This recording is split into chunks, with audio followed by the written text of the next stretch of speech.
sebenarnya. Mungkin 20%, 30% sih sebenarnya ada sih. Problem yang paling banyak di orang dewasa soal cinta tuh karena apa biasanya? Gua nggak bisa bilang untuk semua psikolog. Ya. Tapi kalau buat gua, satunya selingkuh. Selingkuh. Ya diselingkuhin tepatnya. Jadi artinya gimana caranya melupakan dia? Ya gimana cara recover dari ya selingkuh tuh kan, kalau dia diselingkuhin itu kan cukup memberikan impact ya sama relasi dia, keluarga dia, dan keberhargaan diri dia. Oke, wah ini seru nih. Nggak seru buat dia ya, tapi tapi ini menarik buat dibahas nih. Ketika orang diselingkuhi, datang ke psikolog. Apa yang berusaha dikoreksi dari situ? Berarti kan intinya dia punya masalah, tapi masalahnya itu bentuknya apa? Apa dia depresi atau bisa depresi, bisa emosinya meledak-ledak, marah-marah, bisa ganggu performa kerjanya. Oke. Jadi sering cuti, nggak masuk dan seterusnya. Oke, jadi ketika seseorang diselingkuhin, datang ke lu minta dibalikan ke dirinya yang dulu. Apa gimana tuh? Sebenarnya niatan awalnya pasti gitu. Oke. Tapi gue berusaha untuk nggak langsung lompat ke sana. Oke. Karena ini emosi yang harus diproses dulu. Oke. Dan kadang kalau kita mikir end goalnya, gue harus bisa kembali kerja kayak dulu lagi. Oke. Itu kayak denial sama perasaan yang dia miliki saat ini. Nah, mungkin kadang tadi kita ngomongin diselingkuhin nih. Ya. Mungkin kadang dia belum punya waktu buat memproses perasaan itu gak sih? Benar. Karena ditimpa sama banyak hal gak? Ya, itu nyambung juga sama yang kita obrolin awal tadi kan, menjadi autentik gitu kan. Oke.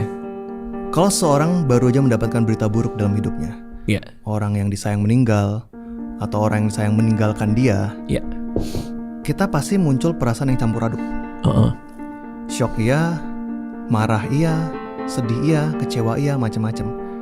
Dan kita butuh waktu untuk membiarkan itu istilahnya meletup, terbakar, masih bersemayam dalam diri kita sebelum akhirnya kita bisa let go lah ibaratnya. Tapi ya hidup kan masih jalan dong. Masih ada kerjaan, masih ada tuntutan, masih ada tugas. Akhirnya kita nggak bisa punya ruang untuk ngomongin ini. Iya. Sebenarnya itu prinsip utamanya konseling. Konseling itu dalam waktu 1 jam kita dapat ruang dan waktu untuk memproses hal yang belum sempat kita proses. Oh, I see. Di dalam konseling, seorang tuh dikondisikan supaya bisa menjadi autentik. Lo mau ngomongin A, yuk kita ngomongin A. Lu masih terjebak sama masalah B, kita ngomongin itu. Sehingga kita bisa punya ruang untuk memproses itu sebelum kembali ke kehidupan kita sehari-hari. Kayak gitu. Dimana tentu setiap orang punya waktunya sendiri dan caranya sendiri. Dan sebagai psikolog tugas kita adalah untuk memfasilitasi itu. Benar juga ya. Makanya kadang kalau ke psikolog tuh suka ditanya how does it make you feel ya? Itu klasik di film kan sering kayak gitu juga. Lo apa yang kamu rasakan soal itu gitu? Benar. Karena kita harus nanyain ke dia soal perasaan dia yang murni gitu. Iya, benar. Dan akan lebih bagus kalau itu keluar dari mulut dia. Gitu. Kan maksudnya gue bisa aja kan ngeliat klien lagi nangis gitu. Ya jelas dong dia sedih dong. Iya. Tapi meskipun gue tahu dia sedih, akan lebih baik kalau gue yang bertanya dulu ke dia. Lu sedang merasa apa? Gitu. Karena kalau dia sendiri yang mengatakan apa perasaannya, itu membuat dia juga membantu untuk memprosesnya. Saya sedang merasa sedih. Saya sedih karena saya baru saja tinggal meninggal oleh peliharaan saya. Dia bermakna buat saya dan saya belum siap untuk melepas dia. Dan kadang layernya banyak kan. Kayak misalnya sedih ditinggal kucing.